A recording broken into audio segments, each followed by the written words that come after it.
Louisville, Ohio. Interesting.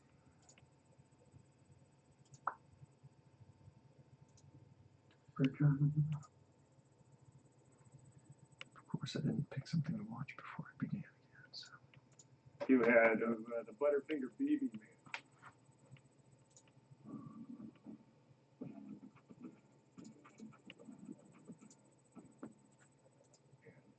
Who was supposedly the pitch man for Butterfinger BBs. It was just like, no, it's just me. You remember that's the Butterfinger BB Man.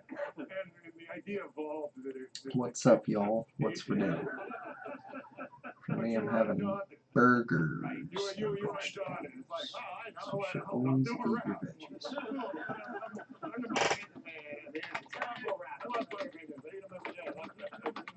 Break it down, yeah. I was so, I don't want to, I can't joke that I was anything but grateful. I'm serious. Alright. Just for entertaining. So I'll just give you guys kind of a breakdown of what I'm doing so far. So we have Dark Carnage up there with his dragons. And we got like the Avengers and the Silver Surfer there in the middle. And then on the right we have Hybrid, on the left we have Scream. And down here we're going to have from left to right Gwenom, Sleeper, and then Miles Morales in his doppelganger form. And then on the very bottom row it's Anti-Venom, Venom, and Toxin. And they're beating up on Black Suit Spiderman there, so it's pretty much a good time for everybody involved.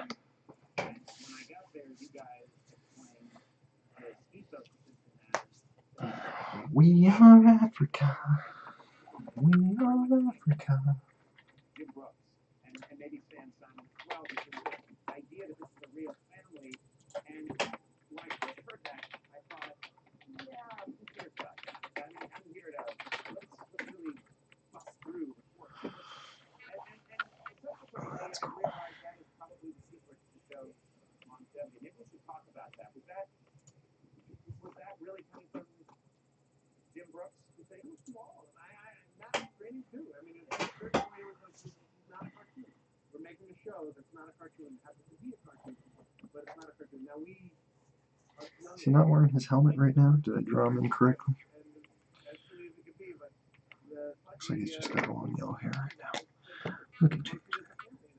As you say, I think it's genius. I don't know if it's the reason of longevity, but other shows like Family Guy, are going on forever, and they just seem to be joke machines without any art at all.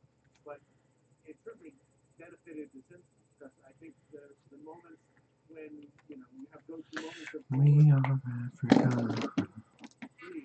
what cares about his family, you think, okay, I can watch another episode. No, but I just really wanted to do this. The job was turned down by this before we took it, and the biggest attraction to me was to work on a Jim Brooks show. I mean, most of my favorite shows in the history of comedy, sitcoms are his, and some of my favorite movies. Yeah, a brilliant guy, and seems to have an ear, such a great ear for a certain kind of relationship between characters. In the old days, you would go to him, we'd sit down the story, and he'd give us one line, and very often, he would get, like, I feel what you see, I think. We go, all right, well, let's put it in, and the next day, that was in every review of the episode. The favorite line of women. Yeah. You came in one day, and you said, I thought it was perfect Jim Brooks. You know what I hate? I hate the part of me that doesn't love you. Nobody wants to say what they're having for dinner tonight? Come on, guys. Can't be McDonald's for everybody. I'm having burgers, but they're homemade. It's good stuff. And I do remember, like, the idea came up somehow, like, we used to have a substitute teacher, and I said that's awesome, did the voice for it. And he said, yeah, but I just, oh, he's the teacher, and Lisa has to leave, and Lisa at the train station, he gives Lisa a piece of paper, and she opens it, and it says, you're Lisa Simpson. He handed us the paper, he looked at it one by one, and it said, you're Lisa Simpson, okay, well, great, and none of us would think of pitching it. Oh, Matthew had turkey burgers, sliders, and rum. Yummy. You're supposed to have wine with dinner, bro, not rum. Come on, man. We are Africa. We are Africa.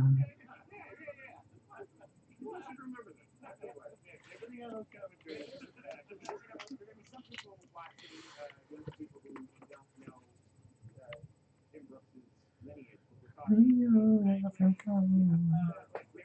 Mary Tyler Moore show, which was usually one of the great sitcoms. Taxi,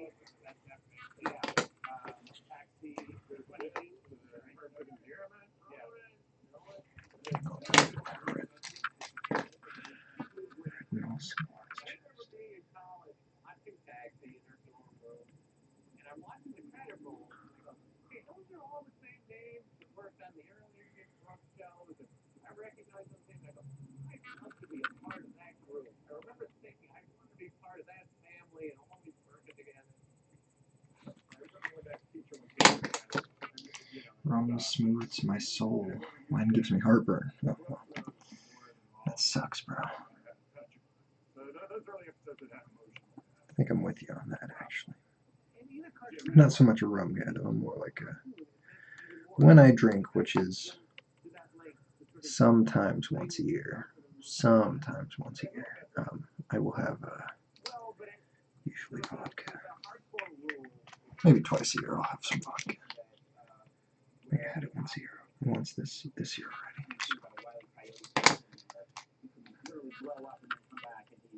He's blackened or he's flattened like an accordion, and it was always made very clear to me that this is a real world, and it gets stretched. Obviously, it gets stretched like crazy. Homer can fall off the cliff, but they make it very clear that he's very badly hurt.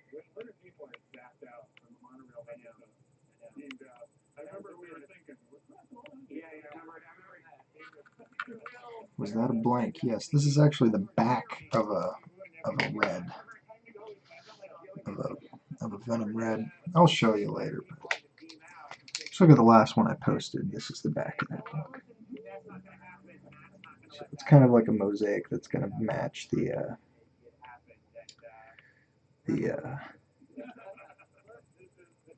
every symbiote ever, kind of. Almost. It'll be similar.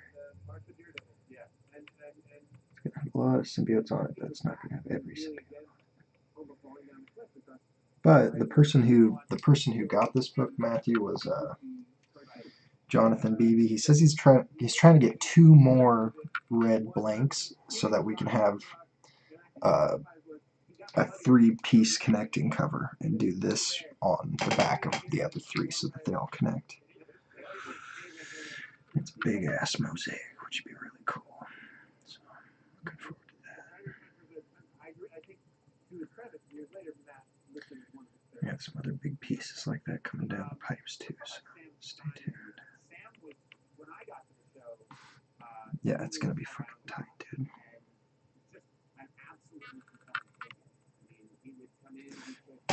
Look at this little Thor I'm doing in here, man.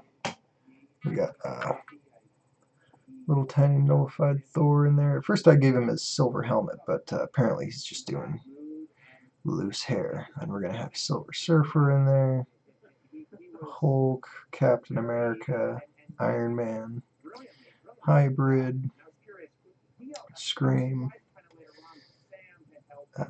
Gwenom, Sleeper, Miles Morales in his doppelganger form.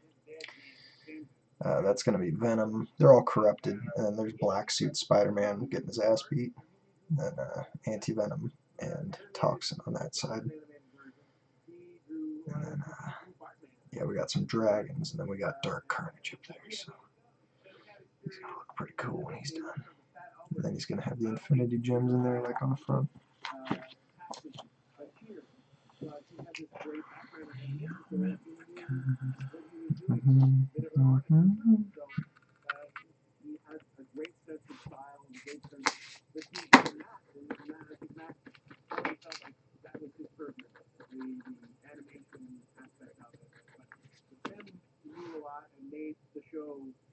really spectacular in a lot of ways. And the style of the show has a lot to do with Stan as well as the other thing I remember about Stan, I think it was you and me and Matt and Stan writing the Telltale Head, right?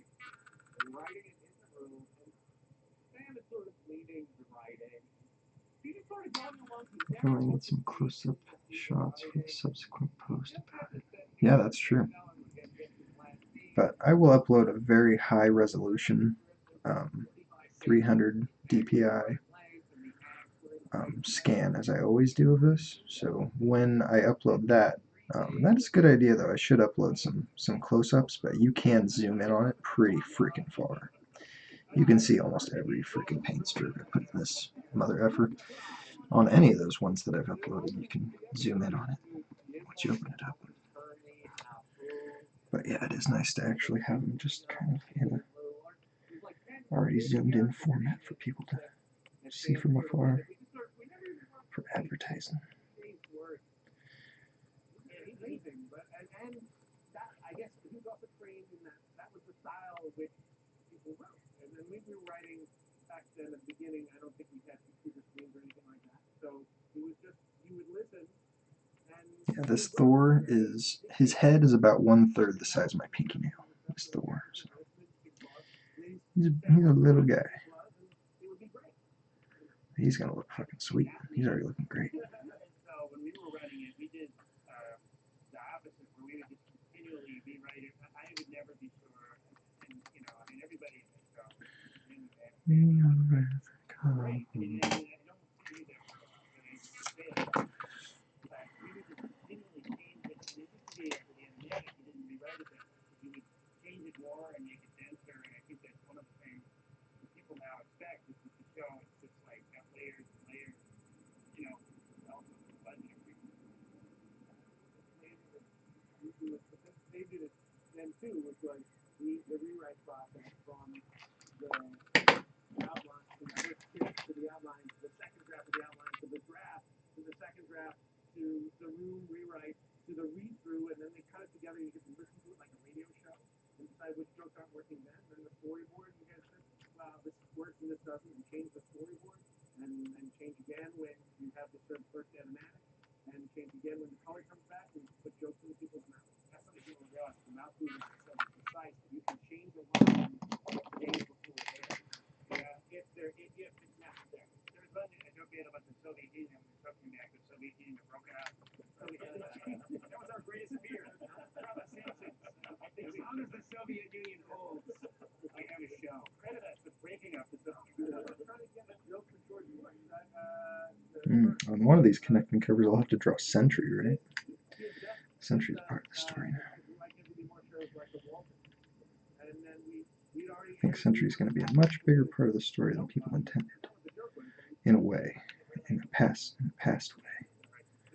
Retrospective way.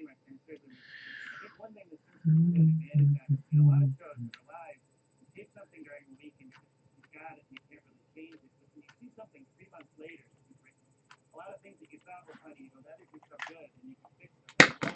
Savior, thank you, buddy. I've been on live shows and sometimes you just, this thing is great and it isn't so great, you don't realize it. I think I was great. He's sitting right there. I can hear you. You guys, your animation, I just and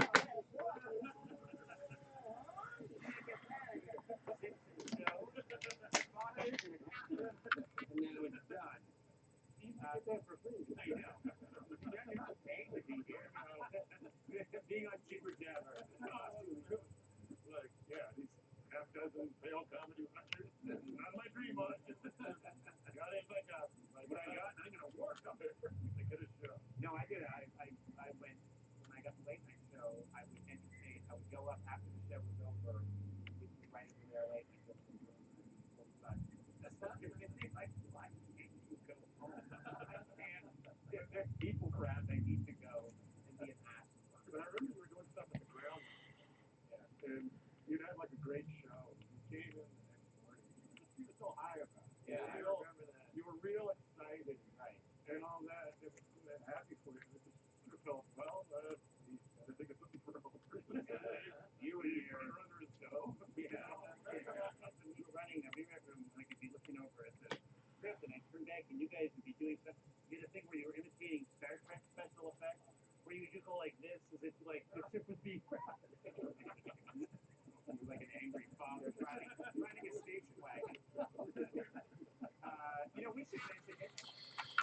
age did I get into art? Well, I still have some sketchbooks from when I was about 5 years old, and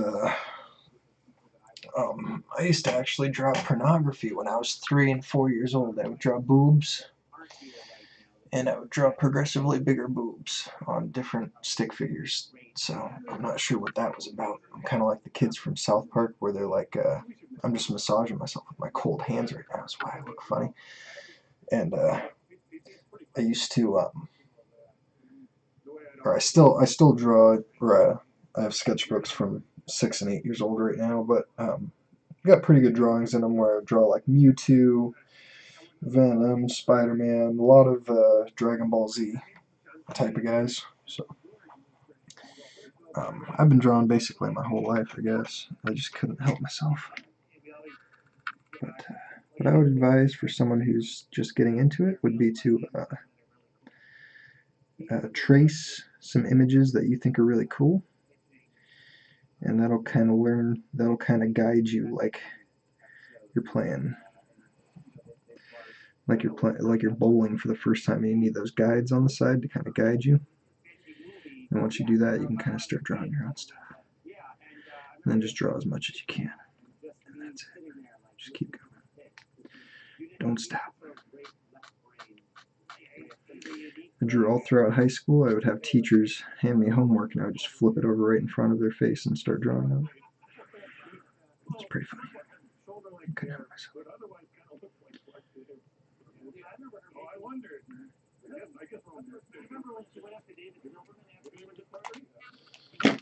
So check out this Thor, you guys. I'm really liking him, even though he's teeny tiny.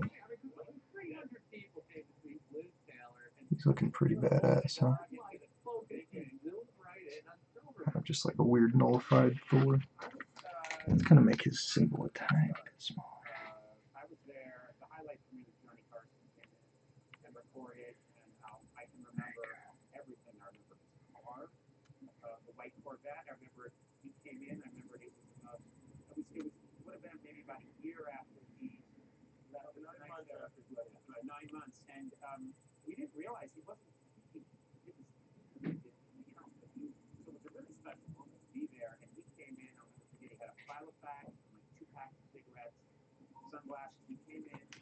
There you go, much smaller.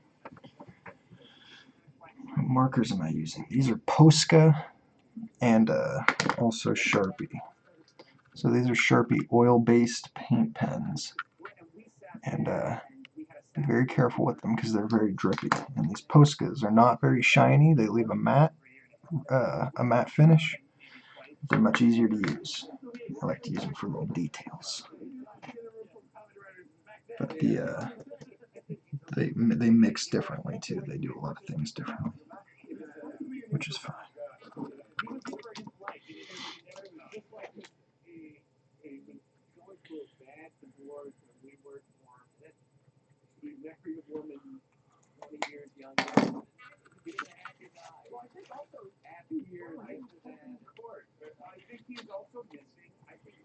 We are everybody.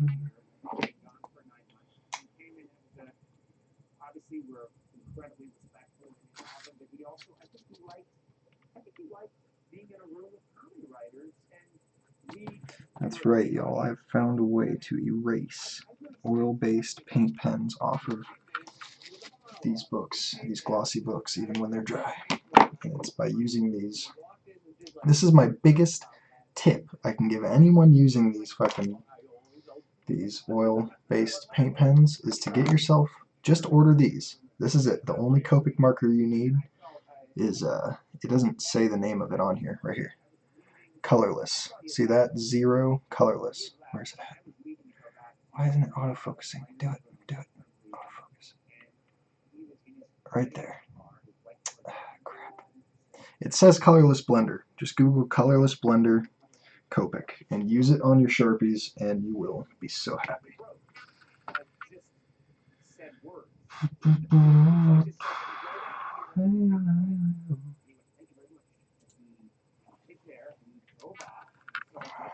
What's that playing in the background? That is Conan O'Brien and some other people who worked on The Simpsons having a little round table. Just something in the background.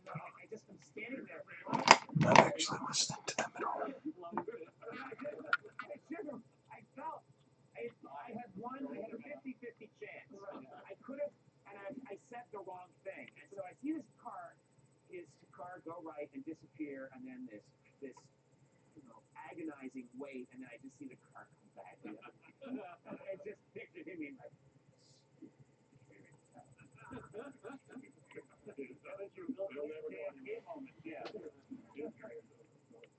yeah. See it if he never faces. We went over to Bob Hope's. Yeah, that was big. Jeff and I went and recorded at Bob Hope's house. If you're pretty sure they can't see or hear you, that counts me. Yes, it still counted. Yeah, it counted. But I remember we went to the Kentucky Fried Chicken with Luke away before we go to Bob's house. And you spit the meal speculating what would happen. Oh yeah, I remember this. I love this. My favorite thing is what's the worst thing I could do? It was just like, what would actually happen if I got up in Bob's face and went, And then we had. How do you make a living now? Yeah, but Thanks, Xavier. You had it right. You said Good night, buddy. Bob would leave the room, and someone else would come in and escort me out. You had like a very sir, this meeting, this is over. It was for his line was drop me off. What are other favorite Michael Jackson was yes, right? Yes, horrible. There's a big story about that. I remember. We wrote this script for one.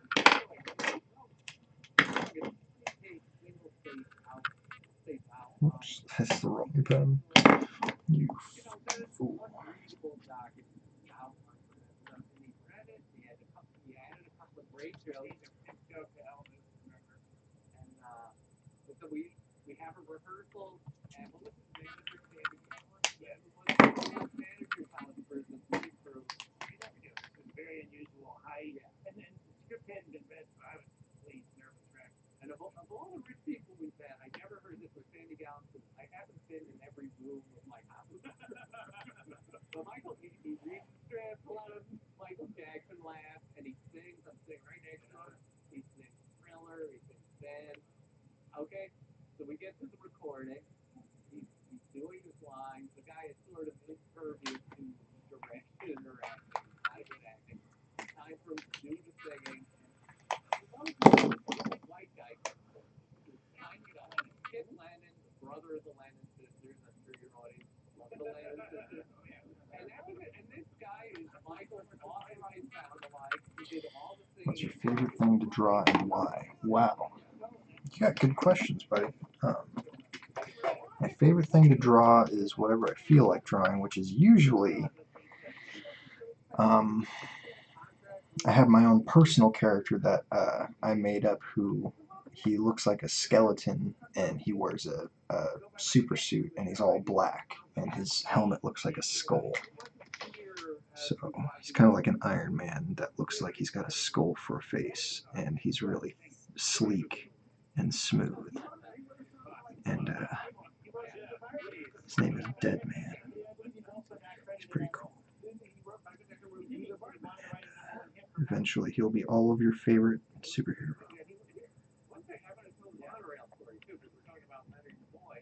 He was not our first choice. We wanted George Takei. George Takei, who's been on the show, we said, let's bring him back. He's great. I like to draw him because he makes me feel things. Makes me feel alive.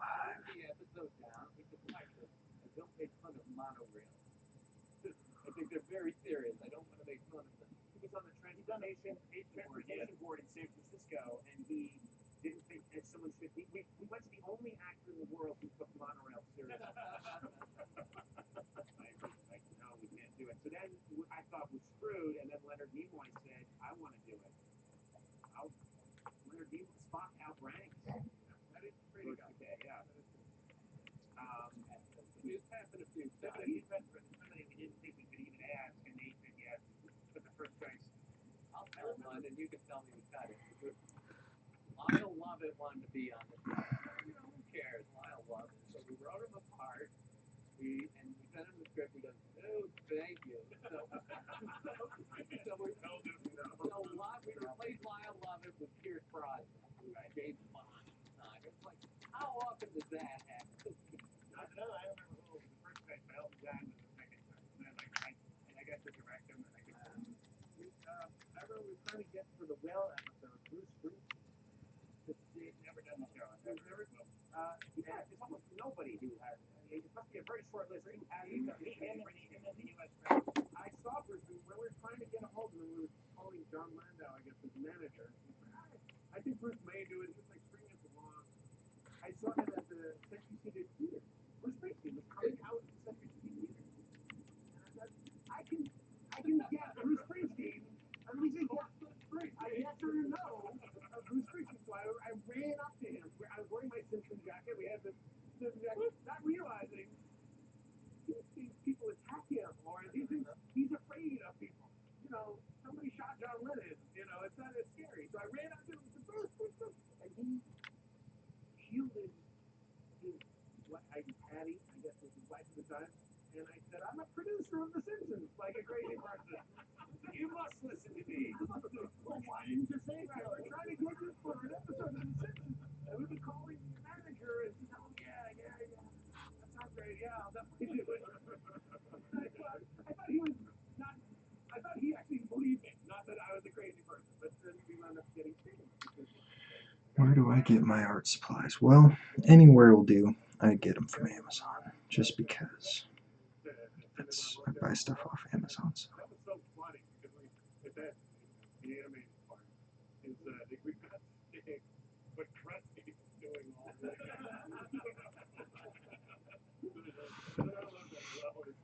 all the way to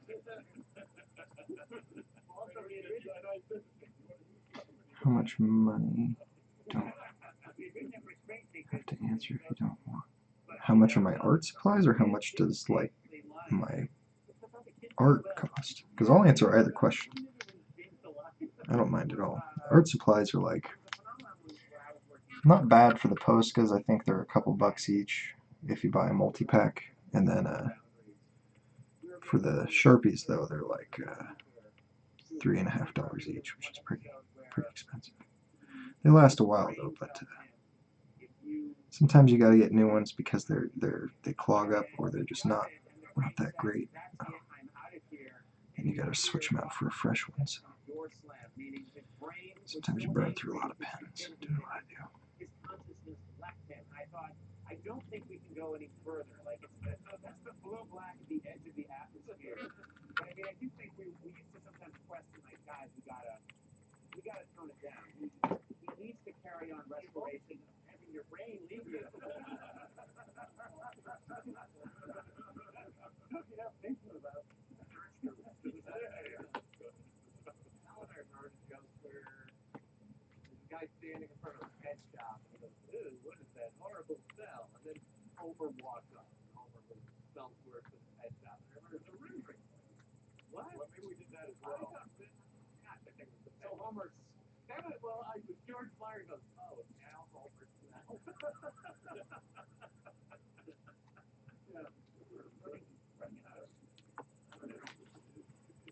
George would write jokes that just seemed so classic.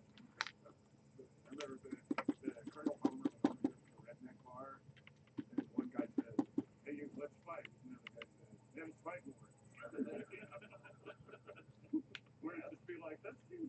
I never heard that. That sounds so classic." Well, the Sam Simon, I don't know how much this is spoke to or not, but George, I guess, was supposed to write a movie for Dave Letterman, and didn't want to write it or was goal-breaking or something, and wrote this. Did a few issues of a magazine that would be a blog, but then it was like a little, actually, I think I have one, Army Man, and came out with it, and I guess Sam, I've always heard that Sam went through an Army Man No, I have not played that game. Never heard of it. Is it like Among Us?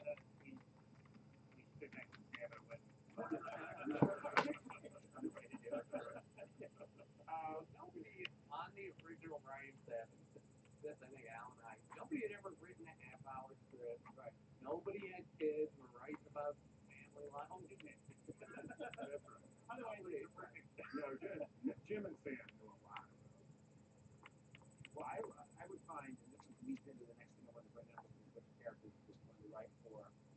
I stayed away because I was in my 20s. Didn't even have a girlfriend at the time, and so I didn't want to write about relationships. I didn't want to write about kids. So I loved, really loved writing anything that almost stupid, but I particularly loved writing for Burns. I just loved, to me, that was a place I could inhabit because anything can happen with that character. And I thought it was a part of the show that really allowed you to be completely insane because Burns has unlimited money and his cruelty is a caricature. He can have robots, he can have a hyperbaric chamber, anything can happen. But I'm just curious which characters you guys I have a story about Burns, which is, I think every writer loves writing for him. Series 4 and anything, but we were screening the cable episode, the Homer stealing cable. Screening a huge laugh until the second part where Burns. I don't want to overdo it on the light. You guys can't even see what I'm doing down there. So. And then, on the other hand, I know people love him and Who are my biggest supporters? Just all the people who buy commissions from me. I have a few people who bought multiple commissions, so those would be my biggest supporters. I'm not sure if they want me to name them out loud, but some of them are like Martin Orlowski, Cliff Stacy, Jonathan Beebe.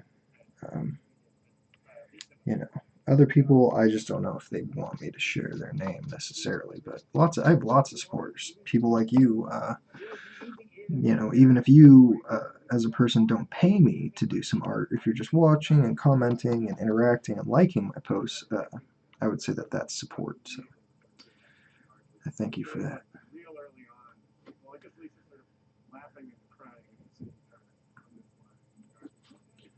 Like first time, it was like, wow, people really connect. Yeah. And such a good episode. And even Steven go, oh my god, you start crying at the cartoon character. Amazing. She was touching, and it wasn't hard.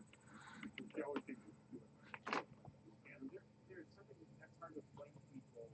The vocal quality of these actors makes them really just brings that show to life. And you think about it, you just think of people who have voices. How could it be? But it doesn't exist without those actors. It really, really and people like Dan and Harry Hank are doing multiple characters talking to themselves. I mean, people you have to go like worried about how they're gonna play. People who come up like a magic in the stage. That's what I heard. Amazing thing I ever saw. Because they really do. They just transform. I've also heard that our Harry here talking to himself, his pitches voices back and forth. I've never seen him slip up. I've had them on over the years, late night games. Amazing. Never failed. Of course, man. One of them does the voice. I don't think I'm going to stop, so it's going to be a continuous deal for me.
Amazing how for a guy who had never conceived in the DNA of the show, and just like like a thrown-in character out. People missed him once he was gone. You know, the show was never about this actor who comes on late night TV during commercials, but that's how great he was. Like, you remember him. I worked with him. I worked with him for years. But always, Phil, Phil was always Phil. Phil would come in and I'd say, "Hi, Phil," and he'd be like, "Keep flying, boys." What's your favorite piece of art you've done? Good question, Xavier. I think,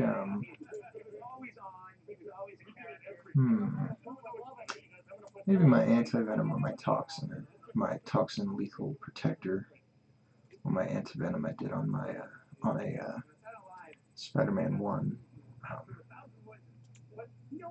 Big fan of those.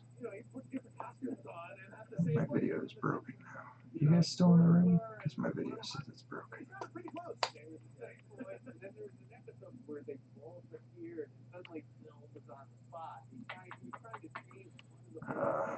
I guess I'm just going to wait for that to load. Oh, there it goes. Did my video go out for a minute, or is it back for you guys?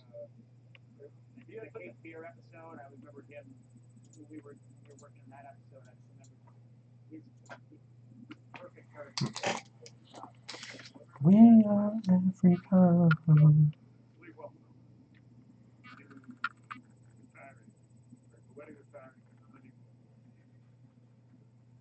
He grabs his boys, and he just has such a vocal timbre. So when he was thinking about the work back.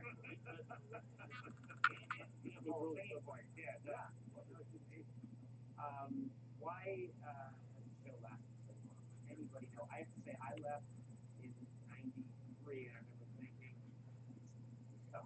they've done everything they can do, and there's nothing left to be done. Maybe they get another year or two out of it, and not the case. It continues to be great. It's lasted. How many years? We're going to 25th. And I think everybody that's worked on it has the same view. It's a special thing, you know, and the highlight of my career is for almost everybody that's been there, you know.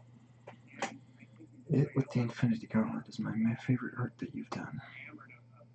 Oh, the It with the Infinity Gauntlet, yeah. So I didn't paint the Infinity Gauntlet on that one, but everything else I painted myself. And yeah, that one I'm pretty proud of. So that one reminds me the most of my art of the art that my grandmother did, which was she's a pretty well-known artist in the Pacific Northwest. She would draw a lot of Western art, and she would draw like a lot of Native Americans in their traditional fancy clothes, which is like, you know, moccasin dresses and moccasin costumes and big crazy get-ups and big headdress pieces and stuff like that. And so when I painted him, he's wearing like a moccasin kind of really, really old-timey, ancient, early 1800s kind of leather clothes. And so I really thought that, and it had a human face, kind of. It has basically a human face. And that was the first commission I'd done that was actually like a human. And so that's pretty close to what my grandma, the kind of art that she would do. She was a fabulous artist, really, really good. Much better than me, much better. You could even say that she's a little better than Clayton too. She would do hyper-realistic photorealistic stuff. So.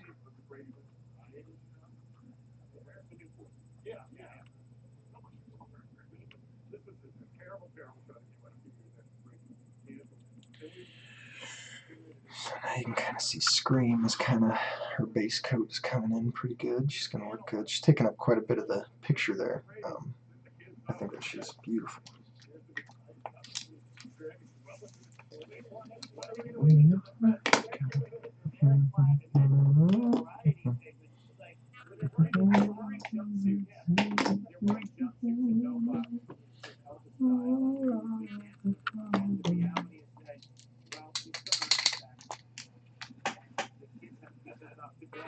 Are you an artist yourself, Xavier?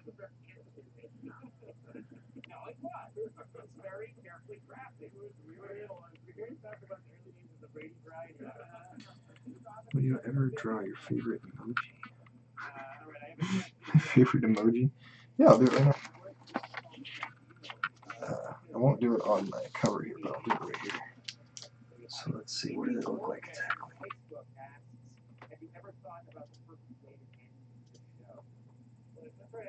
Oh, he's cute. So let's see, he's got his head, and he's got his butt, and he's got his legs, and they look like this.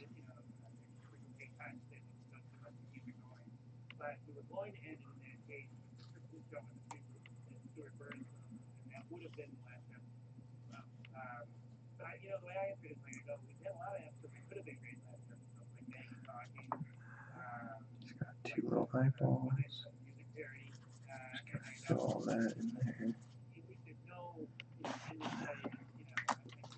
Take my white and give him those little eyes, and this little shininess.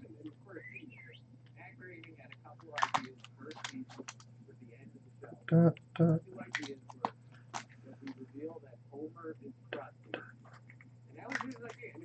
There you go. I'm not that great at drawing, but I like to. We'll keep doing it. You can draw whatever you like. See, look, just that easy. It's pretty close, right? Pretty close to the shape of that emoji. Wink, wink.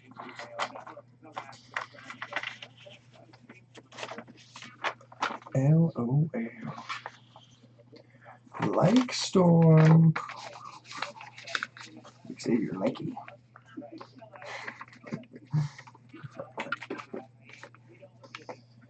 Alright, let's see here.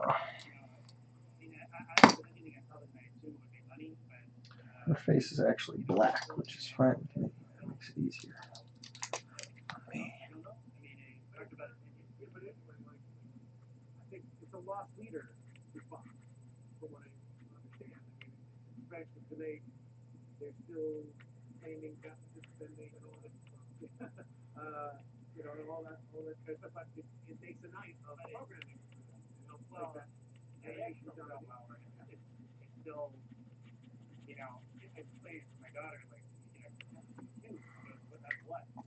No worries, man.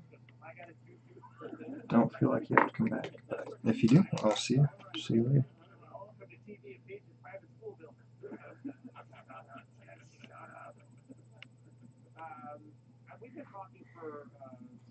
G2G. Oh yeah, that's game talk right there. He's gotta go. We are Africa.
different clown.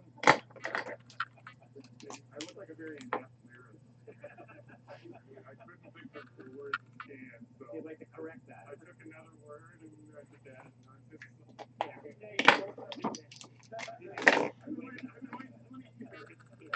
Erase this line from my good name. Let this interview accomplish that. Leading with that. No, by the way, Jeff wrote a lot of great songs with Simpsons. I mean, it was amazing. Hey, Jeff, could you just do a little, like, you did the whole speaker. Really? Okay. Yeah, I was like really, the Capital City song was really happy to do that. It's never written for a sitcom before. I guess you guys didn't much. Well, I brought in the Capital City song, Sam, very, and Slayer Cole. And to feel a bit of a weight of insecurity, drop off, you know. Tony Bennett. It was saying the hell out of it. I mean, that relaunch is not.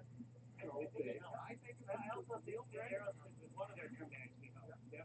We talked about how it was hard work, but they're also like then alpha great Nelson little arrangement. Playing this song, a big recording at the session. I'm like, that's thrilling.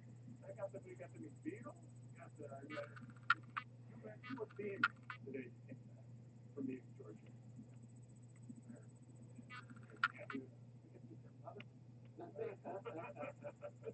We talk about the miserable conditions. The hours were very long. The third year, maybe into the second, it was fun. It was fun. I remember we'd get out at 5:30. We'd do what I'd never done on any other show. We'd all go out together. We'd all go see a movie. We'd go see Batman, Michael Keaton's Batman. You know, we went at midnight to go see that.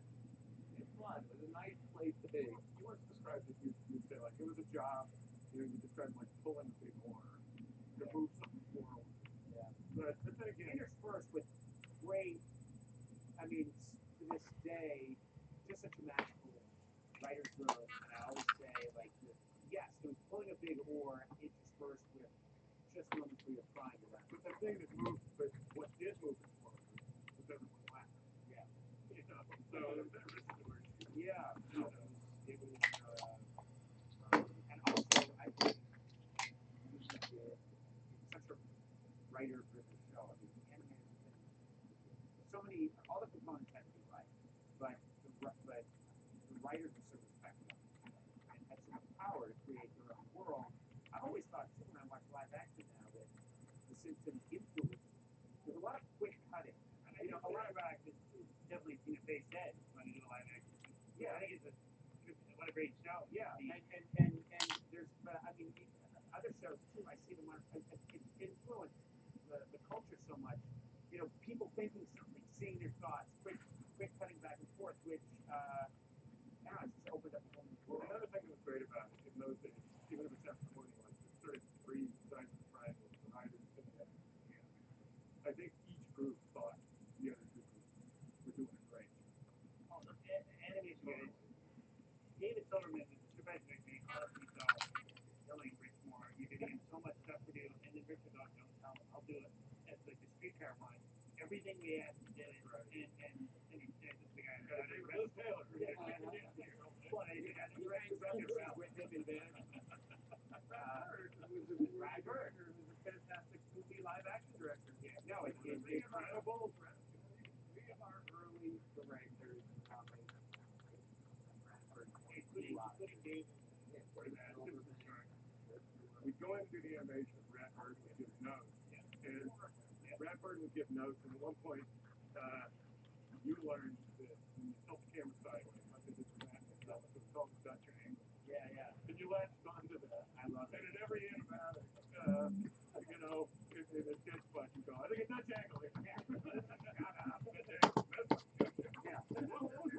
think it's clear that I can hurt the Simpsons. Well, thanks a lot, guys, for doing this. This was a blast. More episodes of Serious Supercover.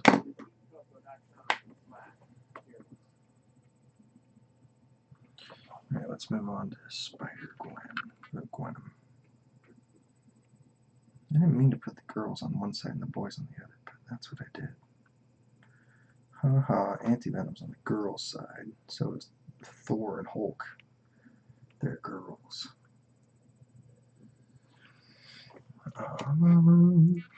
Let's see. Doing good here. Doing real good.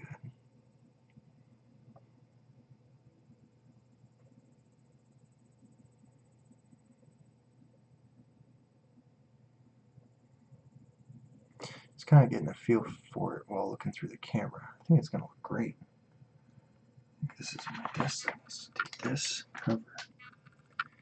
Do it right.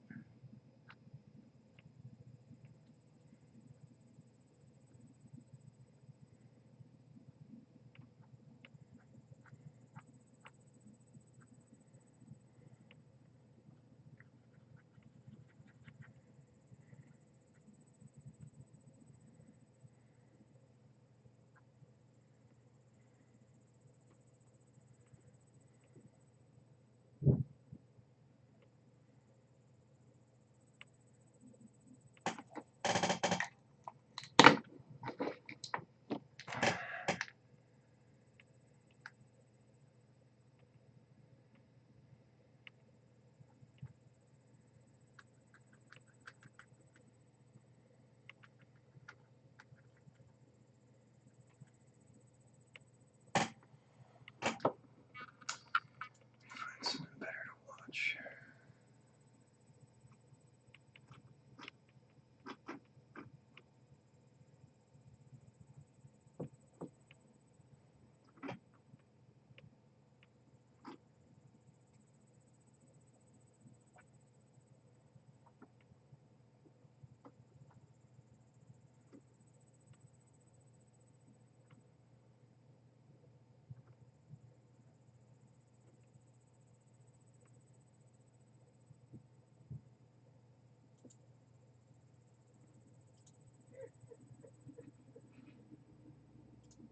Gee, it's fun. Really fun to see your reactions to things. It was great. I got your reactions for the whole show, while the rest of the world got it just during the headline. Right? Right. Well, I think it started at 5 p.m. and the doc was like, you could come at 7 and just do your part, or you could come watch it with Josh Potter at 5. I was like, wondering what you were. I'll be there at 5. I was legit wondering. I was gonna say like, this poor guy, he got here at 5. He's probably so early. You know what I mean? But no, he decided. I wonder if it was the right choice because I like on the first time I came to do YMH, I was excited and you sit down, you have that energy, and I think by the time I got to the couch, I had seen so much fucked up stuff that I really like I said it on YMH Live, but I did have like a funeral vibe about me. Like you were more, you felt like morbid afterwards. Yeah, like instead of like, oh hey, it was like, no, you do feel a little weathered or a little beaten down after seeing a lot of that, right? Yeah, there's just some things where like you know what's more alarming though is as the years go by, you become more dead inside of those things, and then you're more alarmed at the fact that you're not affected. You're like, what's going on? I'm not affected by this.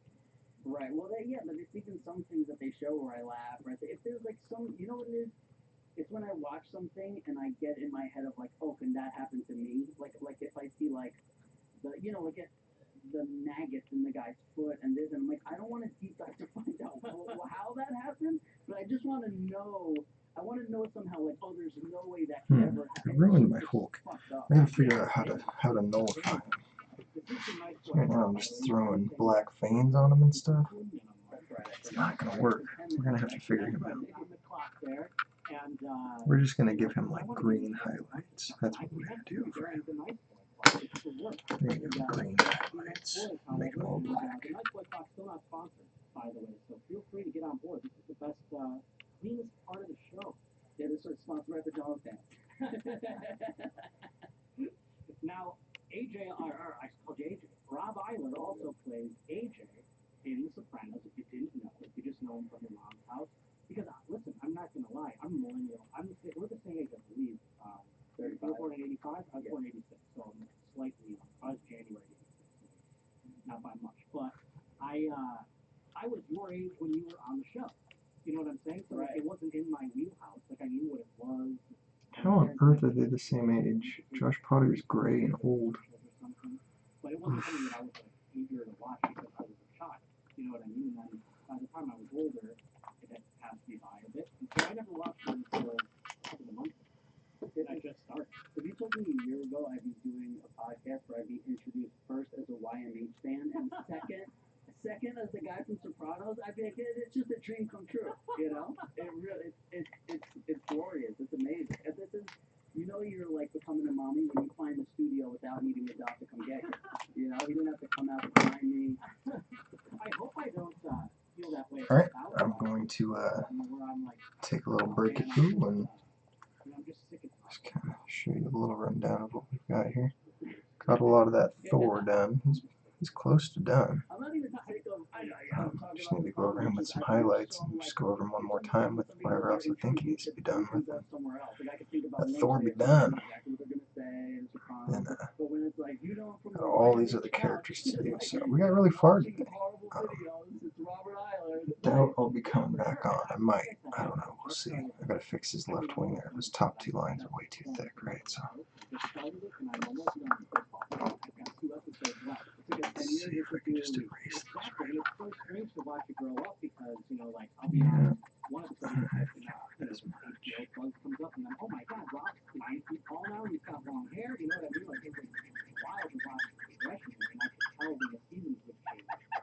James Gandolfini was saying pretty much about his minor changes, probably like, you know, like you could see if you really paid attention. Because you were so drastic that I was like, oh, I'm on a new season. I wouldn't even know until I saw it.